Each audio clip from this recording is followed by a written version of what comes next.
Good morning, class 11. Welcome to your online class.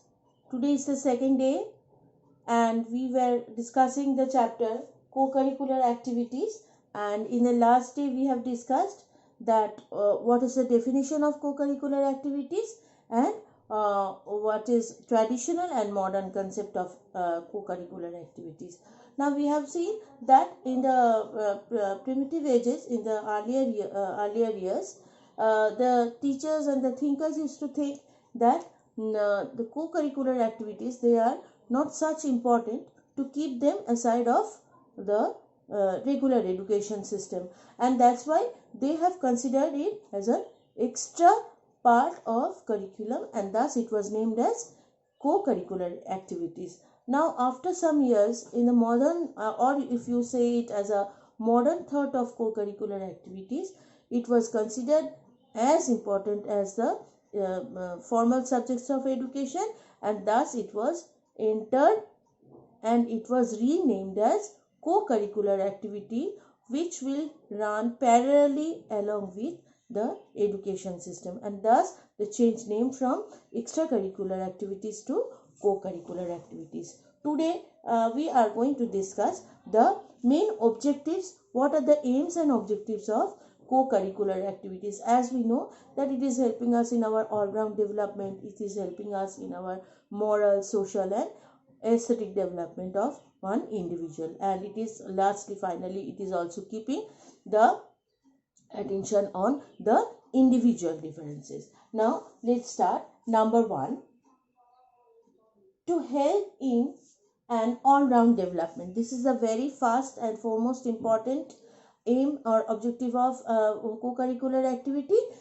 See, you are doing different activities like dancing, singing, recitation, then drawing, extempo, quiz, and you are becoming developed in all the spheres of the life, not only in education, not only in your formal studies, but all the spheres of your life, and you are knowing yourself better than yesterday, isn't it? And you are preparing yourself better for tomorrow, because you are knowing yourself that yes, what you can what you can do and what are the qualities you have within you. Before you learn drawing, you have never known that you are a very good you can paint, you can draw very well, or you can sing very well. After the you explore yourself, after you understand yourself, you are learning more and more to make you a better person. So first point is the all-round development of individual. Next point, to bring in variation in subject. Now see, in the earlier school system, we have learned that the teachers were used to be taught as a main source of education, and they used to put some knowledges in the blank mind of the students. So there was no variation, no changes and no options for the students. But in modern concept of education, the concept is changed and it is a child-centric education or student-centric education, and thus to bring variation in the education system, or to bring variation and to avoid boredom during studies, these co-curricular activities are very important. Now see, after doing 3 to 4 classes, if you get a refreshing class, if you get this co-curricular activities class like library class, I know you have enjoyed a lot, all of you. Library class and singing class, or maybe drawing class, you have done various naughtiness in the class, so you are enjoying, you are getting time to talk, you are getting to recreate yourself for recreation, you are using this class, so it is very good for you. So to keep away boredom during studies, these subjects are also very helpful for you people. Next point, to provide freedom in activities. Now see, though you do not get freedom in all the classes, all the co-curricular activity classes, but suppose you are doing something very creative, where you can put your own knowledge, where you can put your own wish to recreate something, to create something, some creative, if you create, it will be named as your creation, isn't it? So if you create something, there you are getting a some 100% freedom. If you are told to make something and you are not guided by someone, what you will feel? You will feel very good, and you will decide it to do according to your own wish. Over there you can put your own freedom, isn't it? Though you are abide with rules and regulations, but still you are free to do and create your own, isn't it? So these recreational activities, suppose you are composing a music, not only in craft, you are drawing, you are painting a scape landscape, you are drawing, you are putting your own wish, you are putting your own colors to make it more beautiful, isn't it? So when you are doing something which is created by you, it is bringing you more freedom and more enjoyment. Fourth point, to develop according to individual. Now see, suppose when you are making your drawing and 5 colors are given, so 5 of your friends are given all the 5 colors. So if I calculate and if I measure, I will see that all are is taking different colors right at the beginning, because you all are thinking it according to your own thought, that what color you will start with. You are using red, someone is using yellow, someone is using blue, or maybe pink and green, whatever they like.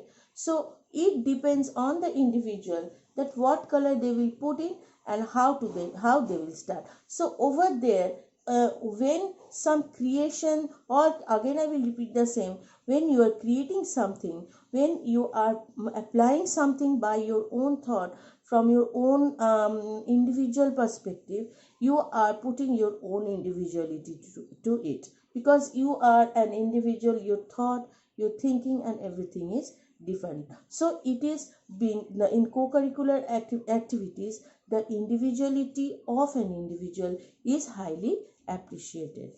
Next point, in developing social character. See, how we are telling that these activities are